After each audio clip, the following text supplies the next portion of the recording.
For every opinion or belief someone may hold, there will be another party who just as strongly oppose that idea.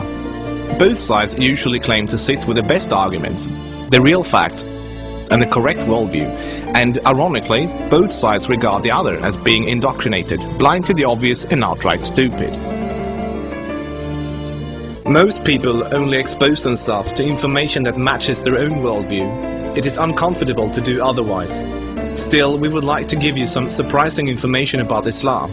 We also urge you to look further than only mainstream media, and if you can find the time for it, read the Quran yourself. To get you started, we'd like to present you 3 things you probably did not know about Islam. 1. Islam has not been hijacked.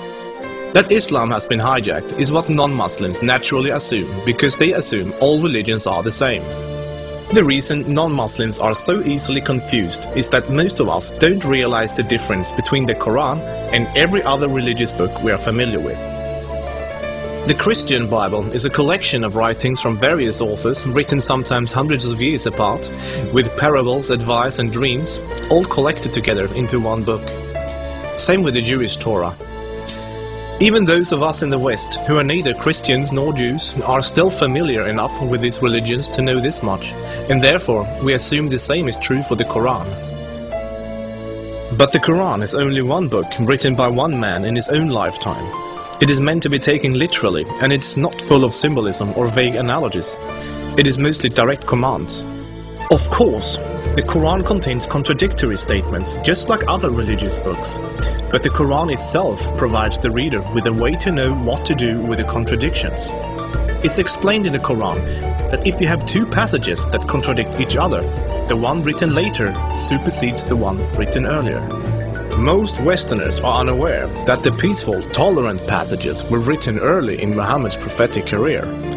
According to the Quran, those passages have been abrogated by later, more violent and less tolerant passages.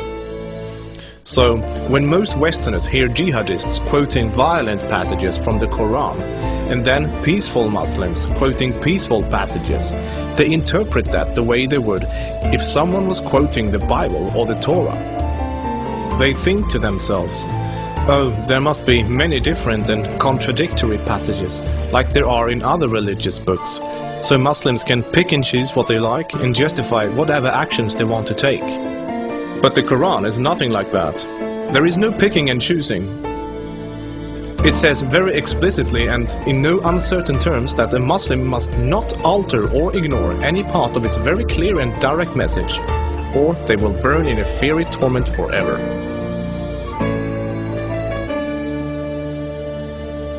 2. Striving to institute worldwide Sharia law is a religious duty. Many people don't realize how politically oriented Islam is at its core. In fact, Islam is less of a religion than it is a religious ideology. It includes a mandatory and highly specific legal and political plan for the whole society, Sharia. There is no separation between the religious and the political in Islam. Rather, Islam and Sharia constitute a totalitarian means of ordering society at every level, including ritual worship, transactions and contracts, morals and manners, beliefs and punishments. In the Quran, Allah makes it clear that man-made governments, such as a democracy, and free speech, such as criticizing the Quran, are abominations and must be eliminated. The modern expression creeping Sharia is used to describe the slow, deliberate and methodical advance of Islamic law in non-Muslim countries. Official Sharia courts already operate in the UK, handling cases ranging from divorce and financial disputes to domestic violence. Attempts to introduce Sharia in the legal system in Germany, Sweden and other European countries are ongoing. While Sharia already has a foot in our door in the matter of minor disputes like inheritance and domestic violence, it should concern you that Sharia commands that drinkers and gamblers should be whipped, allows husbands to hit their wives, allows an injured plaintiff to exact legal revenge, literally an eye for an eye, commands that a thief must have a hand cut off, commands that homosexuals must be executed, orders unmarried fornicators to be whipped and adulterers to be stoned to death, orders death for both Muslim and non-Muslim critics of Muhammad, the Quran and even Sharia itself, orders apostates to be killed, commands offensive, aggressive and unjust jihad. As written in the Quran, Sharia is the law of Allah. Any other form of government is a sin. It is the duty of every Muslim to keep striving until all governments have been converted to Sharia law.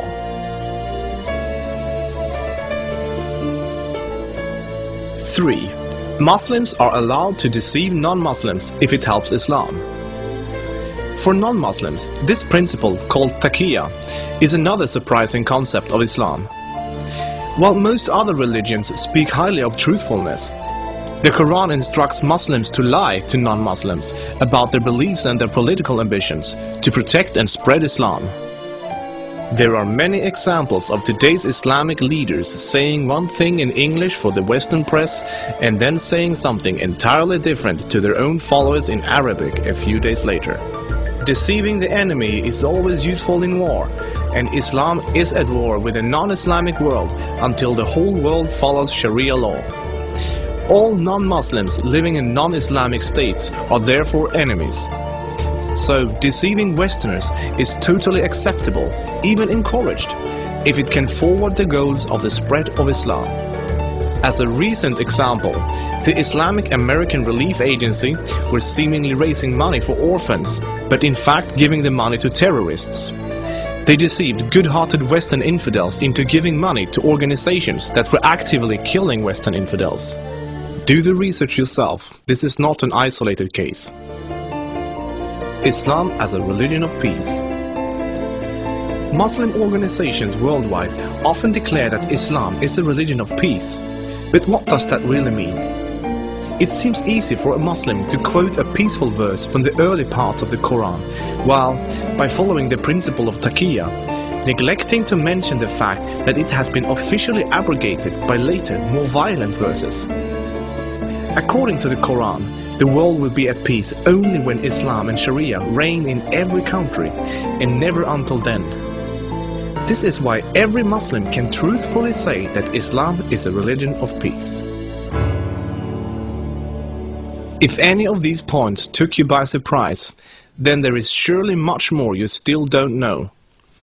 This subject will affect you in the near future, so take the chance to inform yourself now before it does.